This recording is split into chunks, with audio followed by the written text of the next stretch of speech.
Passation de pouvoir ce lundi 12 octobre 2020 à Kinshasa.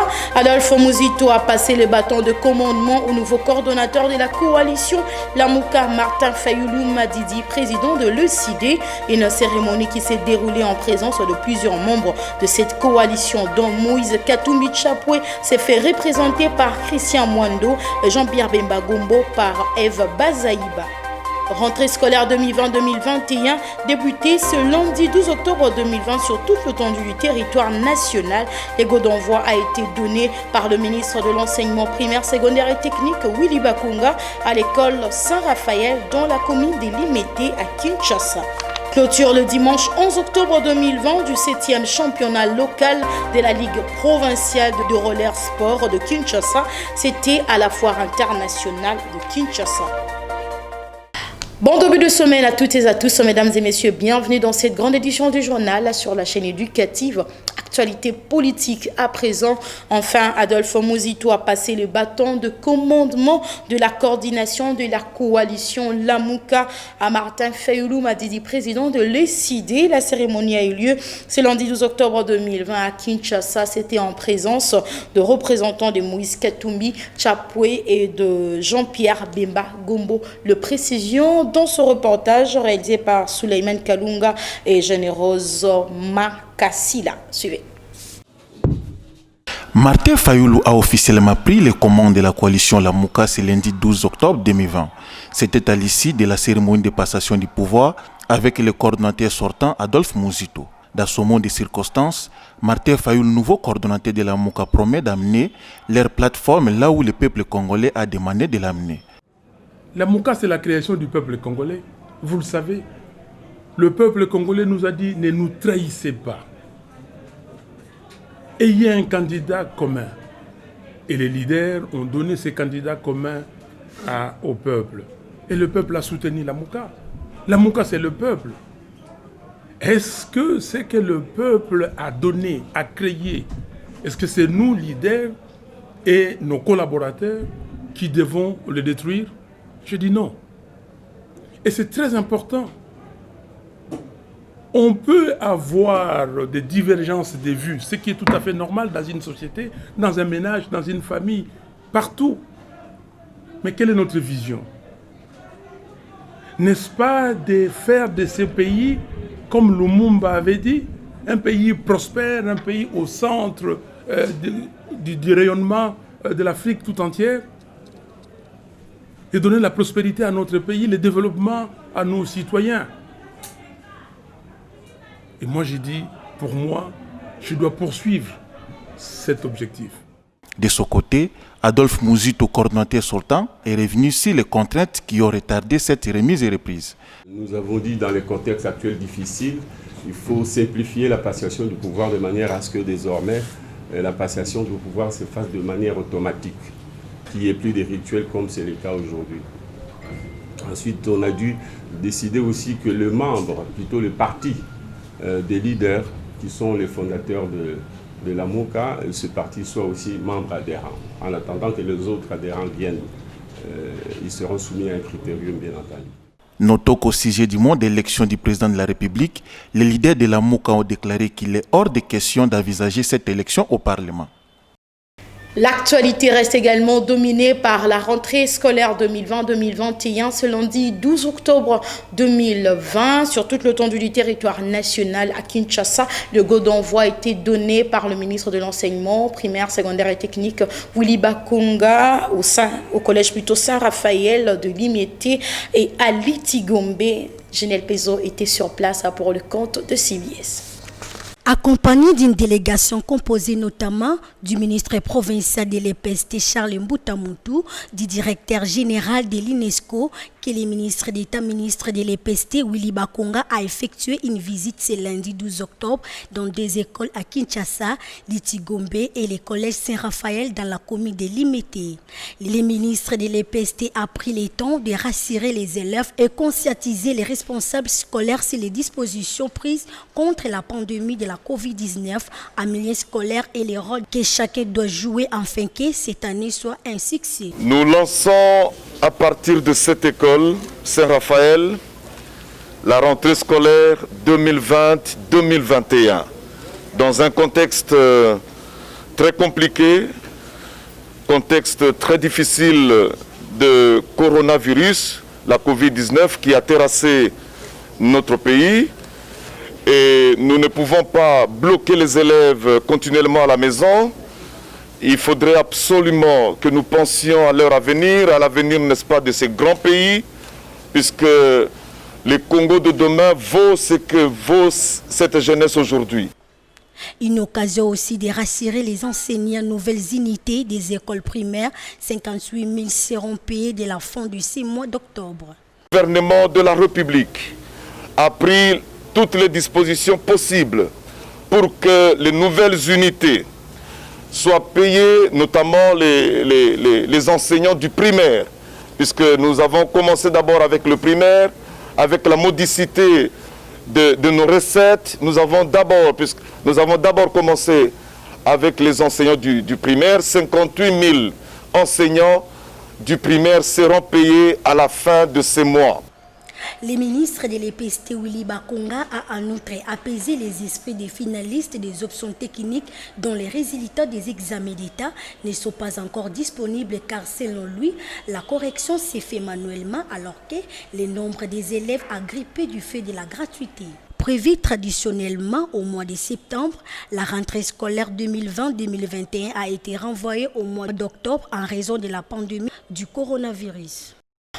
Dans le même registre, bien que perturbée par l'apparition du coronavirus, l'année scolaire 2020-2021 a finalement débuté ce lundi 12 octobre 2020 sur toute l'étendue du territoire national. Cette rentrée est-elle effective? Les élèves se sont-ils présentés dans de salles de classe pour répondre à ces questions? Jarvé Kiyala et Daniel Ngandou étaient sur le terrain pour le constat suivant. Tel qu'annoncé par le ministre de l'Enseignement primaire, secondaire et technique Willy Bakonga à Kinshasa, tout comme dans différentes provinces de la République démocratique du Congo, la rentrée scolaire a eu effectivement lieu ce lundi 12 octobre 2020. Sous la pandémie de la Covid-19, toutes les écoles sont appelées à faire respecter les gestes barrières dans le milieu scolaire, entre autres le lavage de mains, le port de masque obligatoire ainsi que la distanciation physique. Au lycée technique Matungé, plusieurs élèves n'ont pas répondu présents dans différentes salles des classes. Les PD Matungé, la situation est la même. À noter que la gratuité de l'enseignement lancée par le chef de l'État congolais, Félix-Antoine Tshisekedi Tshilombo, dans le cadre de son programme de 100 jours continue à être exécuté dans tout le pays. Sachez également que pour ce qui est de la déclaration du cardinal Fridolin Ambongo Besungu concernant l'exclusion d'autres enseignants aux écoles catholiques, le ministre de l'enseignement primaire, secondaire et technique Willy Bakonga crie à la politique de la discrimination. Willy Bakonga promet de rencontrer les responsables de l'église catholique congolaise à ce sujet. Suivez le ministre d'État et ministre de l'EPST au micro de Ginel Pézan. Nous sommes un État laïque. Et notre pays ne choisit pas de confession religieuse. Donc on ne peut pas transplanter ça au niveau des écoles. Les écoles, il faut avoir seulement des enseignants qui sont capables, des enseignants qui sont compétents pour véhiculer le message, pour donner aux enfants le meilleur, le maximum d'informations possibles, de matières, pour qu'ils soient utiles demain dans la société. C'est ce qui est important. Donc nous ne consacrons pas la politique de discrimination et ça, je vais entrer en contact avec le cardinal pour en savoir un peu plus, puisque peut-être on a dit des choses qu'il n'a pas dit. Je ne pense pas qu'un cardinal qui est un homme de Dieu, qui rassemble tout le monde, peut aller jusqu'à discriminer le secteur de l'enseignement. Je pense que il y a quand même beaucoup d'exagération de notre part aussi. Droit de réponse, la décision d'avoir des enseignants catholiques dans les écoles catholiques est une convention entre l'État congolais et l'Église catholique depuis 50 ans, selon le cardinal Fridolin Ambongo. Suivez-les dans ce propre recueil. Je vous renvoie à la convention que nous avons signée avec l'État. Il n'y a pas une autre source. Ce n'est pas une nouveauté. Il est clair que si nos écoles s'appellent des écoles conventionnées catholiques, cela signifie que ces écoles doivent avoir une identité catholique. S'il n'y a pas cette identité catholique, je ne vois pas ce que nous faisons dans les écoles. Et pour nous, c'est une certitude. Nous n'avons pas besoin de l'approbation de qui que ce soit pour appliquer l'accord qui est en vigueur depuis pratiquement 50 ans. Autre chose, à présent, le ministre des Affaires étrangères du Congo-Brazzaville, Jean-Claude Gakoso, séjourne à Kinshasa depuis ce lundi 12 octobre 2020. Ce dernier a été accueilli par la ministre des Affaires étrangères de la République démocratique du Congo, Marine Toumba Nzenza Franco Asanga, pour plus de précision. Le chef de la diplomatie du Congo-Brazzaville est porté d'un message du président Denis Sassou Nguesso à son homologue Félix-Antoine Tshisekedi Tshilombo. Cette visite intervient après la visite privée de Denis Sassou Nguesso de 48 ans à Kinshasa au mois de septembre dernier à la suite du décès de Madame Germaine Djembo, sœur cadette de son épouse. À la fin de son séjour à Kinshasa, Denis Sassou Nguesso avait remercié la RDC pour son soutien, sa sollicitude et la solidarité qu'elle a manifestée au moment de cette douloureuse épreuve. En ce qui concerne les relations entre les deux États voisins, le président Denis Sassou Nguesso avait affirmé qu'elles sont exemplaires. Répondant sur le projet pont-route-rail entre Kinshasa et Brazzaville, le président Félix-Antoine Tshisekedi avait affirmé que sa réalisation dépend des préalables posés par la RDC auprès des réalisateurs de ces projets, à savoir la construction dans le même temps du port en eau profonde à Banana en RDC. Parlons santé dans cette édition du journal. En ce jour, dans la ville de Mbandaka, le ministre de la Santé publique, le docteur Eteni Longondo, s'est entretenu ce lundi 12 octobre 2020 avec les différents acteurs du secteur de la santé de la province de l'Équateur. Les détails avec Ginelle Pézon. Le ministre de la Santé, le docteur Eteni Longondo, a réuni ce lundi 12 octobre à la salle de réunion du gouvernorat dans la ville de Mbandaka, à l'Équateur, les acteurs de la santé, le médecin-chef de zone ainsi que les partenaires humanitaires. Au menu de la rencontre, les 3 objectifs de sa mission dans la province de l'Équateur, notamment l'évaluation des activités de riposte, régularisation des listes de paix et à exhorter les humanitaires sur les abus sexuels en République démocratique du Congo. En tout cas, aujourd'hui, on s'est réunis avec le partenaire, toujours dans le cadre de l'évaluation de... Aujourd'hui, c'était spécialement la lutte contre le virus à Ebola. Je crois qu'avec le partenaire, nous sommes dit que l'évolution était très positive dans la mesure où depuis 4 semaines maintenant, nous n'avons qu'un seul cas. Et ce cas-là date du 28 septembre. Et depuis le 28 septembre, nous n'avons aucun cas maintenant. Nous sommes en train de voir avec le partenaire comment renforcer la capacité de prestataires locaux pour que nous puissions déjà commencer à penser à la transition post-Ebola.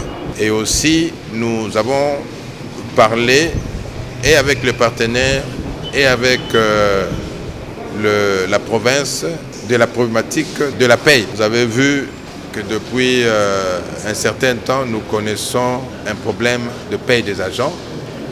Les listes sont gonflées et ça nous donne beaucoup de difficultés, même au niveau du gouvernement à Kinshasa, pour connaître le budget exact. Bien avant cette occasion, le ministre de la Santé, le docteur Eteni Longondo, s'est entretenu avec les responsables des différentes commissions sur place.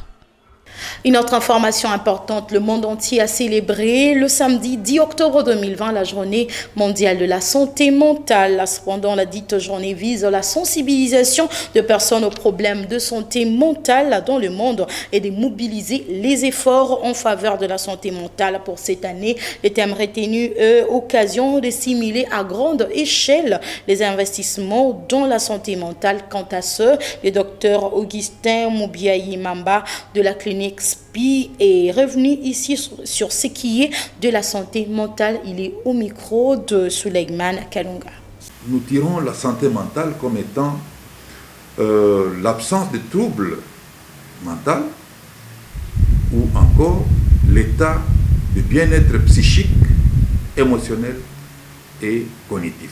Mais nous allons au-delà puisqu'il y a également un autre psychiatre, John Suter, qui lui parle de la santé mentale comme étant une aptitude du psychisme de l'homme à fonctionner de façon harmonieuse face à des problèmes, et il doit réagir de façon harmonieuse, de façon agréable et efficace, et faire face avec souplesse aux situations difficiles en étant capable de retrouver son équilibre. Le 10 octobre de chaque année est décrété par l'Organisation mondiale de la santé et même par l'ONU comme étant la journée de la santé mentale.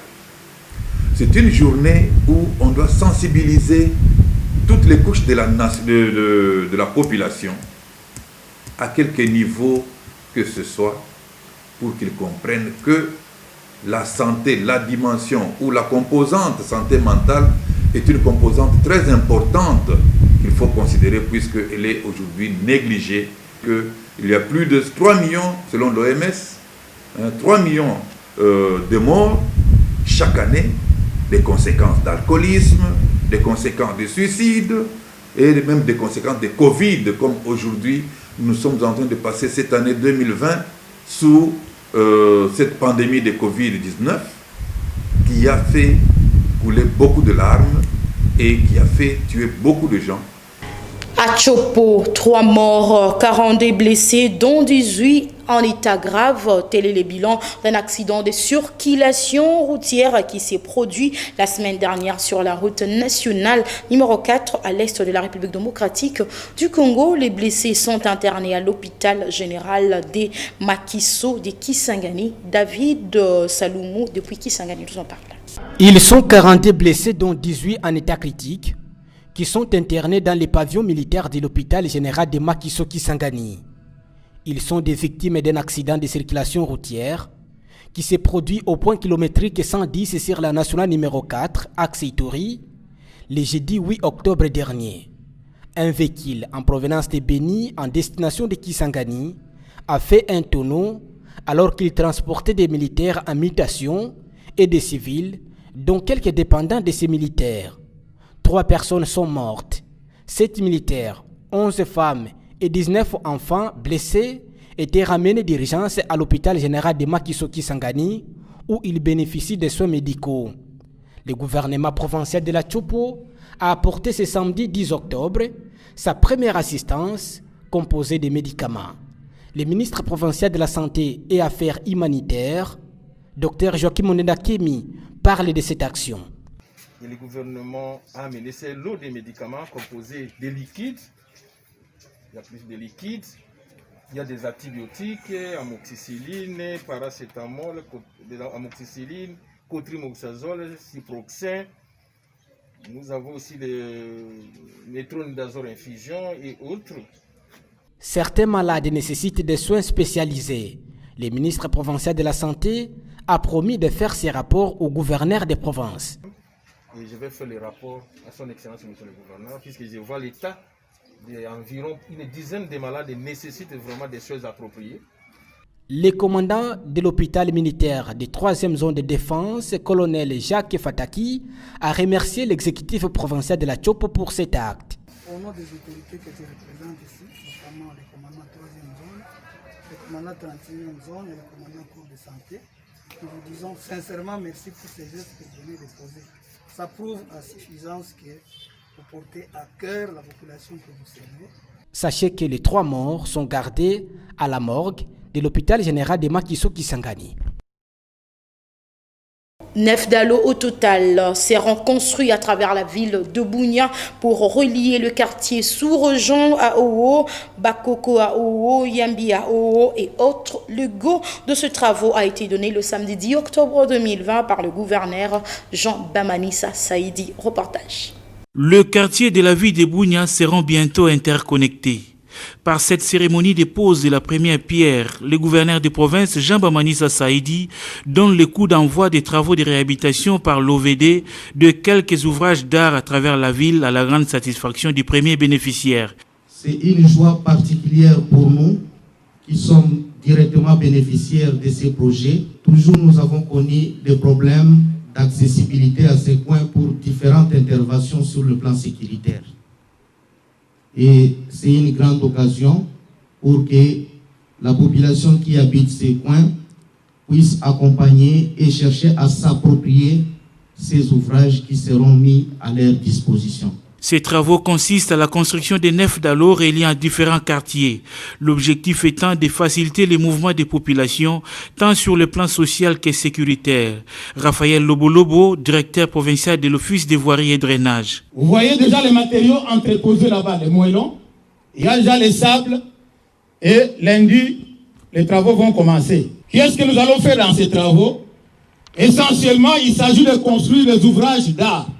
Alors les ouvrages auront 6 à 7 mètres à portée et 3 à 4 mètres de largeur. Après le béton de propriété, nous ferons un radio de 20 cm d'épaisseur, bien armé. On fera les maçonneries, les 2 murs avec les moellons qui sont là-bas. Et au-dessus, on coulera un béton aussi bien dosé à 450 km/h. Le gouverneur de province, Jean-Bamanissa Saïdi, qui attend de l'OVD un travail de qualité, appelle les responsables Foner Ituri à plus de transparence pour résoudre les problèmes des routes en province de l'Ituri. Il faut que le peuple le sache et que la transparence puisse être là. Nous venons de bénéficier, comme le ministre a dit, de ces 550 000 après avoir vraiment bataillé fort. Les travaux vont se faire. Nous attendons qu'ils se fassent dans les règles de l'art, la qualité, pour que nous puissions justifier encore qu'il y ait encore plus de mobilisation de fonds pour continuer à faire, parce que la ville s'étend rapidement et ce n'est pas 550 000 $ qui vont suffire pour faire ces travaux. À noter que ces travaux exécutés par l'OVD pour une durée de 3 mois sont financés par Foner dans le cadre du programme national de réhabilitation des routes. Page sportive à présent, le démarrage de la 50e édition de la tente urbaine de volleyball de Kinshasa est intervenu le week-end dernier au terrain du commissariat général de la police nationale congolaise. 3 matchs au programme, dont 2 dans version féminine et 1 dans version masculine. Le coup d'envoi a été donné par le président de la fédération de volleyball du Congo, Christian Matata. Lance Moussimbaka nous en parle. Le coup d'envoi de cette 50e édition de la tente urbaine de volleyball de Kinshasa a été donné le samedi 10 octobre par le président de la FEVOCO, Christian Matata, au terrain du commissariat général de la PNC. Aujourd'hui, nous venons de lancer officiellement la compétition pour cette saison. Ce sera quasiment une mini-compétition. En ouverture, dans la catégorie junior dames, le volleyball La Grâce a surclassé la loi 3-7-0, soit 25-13, 25-14 et 25-21. Chez les seniors dames, le VCV Club a pulvérisé la PNC 3-7-1 au terme de 4 sets disputés, soit 25-21, 25-13, 23-21 et 25-12. On allait rappeler que la nouvelle présidente de V-Club parle de V-Club sport. Donc ce n'est pas que V-Club football, moins encore basket, mais V-Club volley, V-Club handball, V-Club judo, V-Club boxe. Donc là où il y a V-Club, ils sont appelés et ils sont les bienvenus de venir. Le VC Force terrestre de son côté a laminé Inter dans la version masculine 3-7-1 après un deuxième set amplement disputé et gagné par Inter. Au finish, le match s'est terminé sur les notes de 25-19, 24-26, 25-13 et 25-17. Nous sommes bien préparés à ce malgré la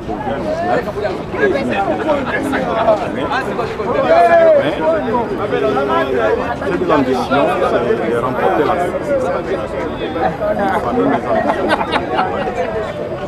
Pour rappel, toutes ces rencontres se sont disputées sur l'aire de jeu du commissariat général de la police nationale congolaise.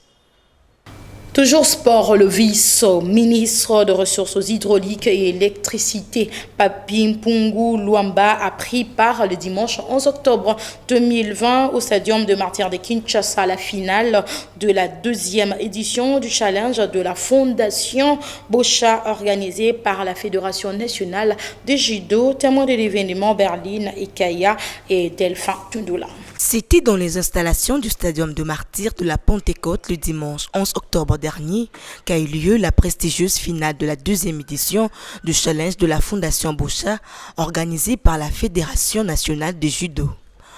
Cette cérémonie haute en couleur a été rehaussée par la présence du vice-ministre des Ressources hydrauliques et électricité, Papi Mpungu Luamba, question pour lui d'encourager les jeunes athlètes dans ce qu'ils comptent entreprendre comme profession. À l'issue de la finale, Papi Mpungu Luamba a procédé à la remise des trophées aux compétiteurs.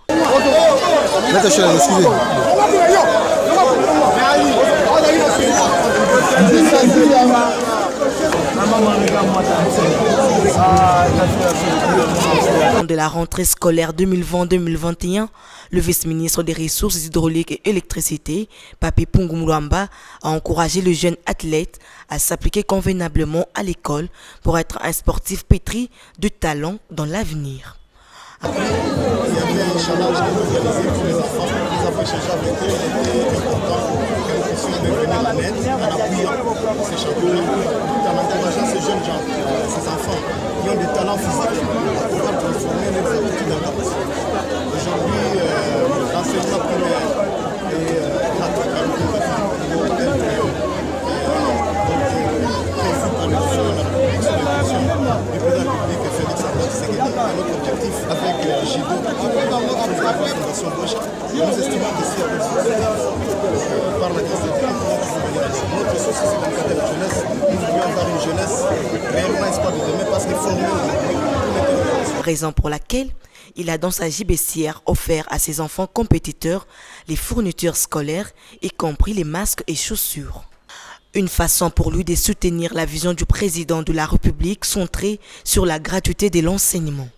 Le vice-ministre des Ressources hydrauliques et électricité, Papi Mpungu Luamba, s'était engagé personnellement pour la réussite de cette épreuve sportive. Et pour chuter, tout est bien qui finit bien, dit-on. Le 7e championnat local de Ligue provinciale de roller sport de Kinshasa s'est clôturé le dimanche 11 octobre 2020 à l'esplanade de la foire internationale de Kinshasa. Les détails avec Lars Moussimbaka. Démarré le 6 octobre dernier, le 7e championnat de la Ligue provinciale de roller skating de Kinshasa a tiré ses rideaux pour la saison 2019-2020 le dimanche 11 octobre. Cette édition organisée dans le contexte de Covid-19 était ponctuée par la remise des médailles aux récipiendaires ayant distingué par leur bravoure et savoir-faire au cours de ces épreuves ayant connu 7 styles, dont notamment les 1000 mètres, la hauteur pure, les speed, les slaloms, les skateball et les relais soccer. Pour le président de la Ligue provinciale de Kinshasa, cette compétition avait pour objectif préparer les riders de la ville-province de Kinshasa à rafler plus de trophées aux prochaines échéances du championnat national prévu en novembre 2020. Cette édition pour s'est passée. Nous remercions l'exécutif national et la Fédération congolaise des rollers skating. Pour sa part, Jacques Loupoussa, président de la Fédération congolaise des rollers sport, a salué les performances qu'ont fait preuve les riders au cours de ces championnats à l'issue de plus de 6 mois d'inactivité. Nous sommes déjà qualifiés aussi pour les Jeux olympiques de skateboard. Donc, on continue les entraînements pour les athlètes pour qu'on puisse arriver là où on était avant la.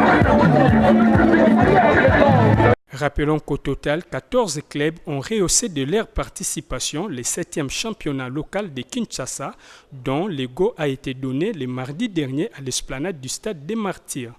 Fin de cette édition de journal dont voici le rappel de principaux titres. Passation de pouvoir ce lundi 12 octobre 2020 à Kinshasa.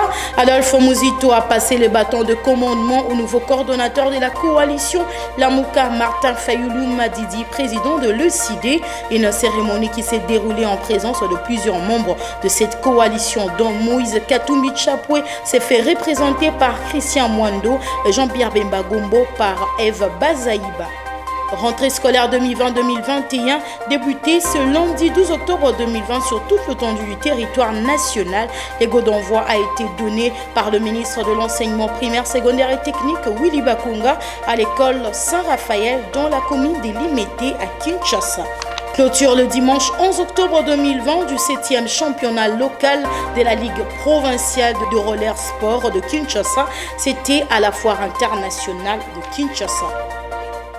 Ça en est complètement fini dans cette grande édition du journal. En concouru, Lance Moussimbaka à la chefferie d'édition. La technique a été assurée par Guilherme Mayamba. Bienvenue à tous les Brice, vous, mesdames et messieurs. Merci à vous de nous avoir suivis. Nous vous souhaitons bonne continuité de programme sur la chaîne éducative. Au revoir.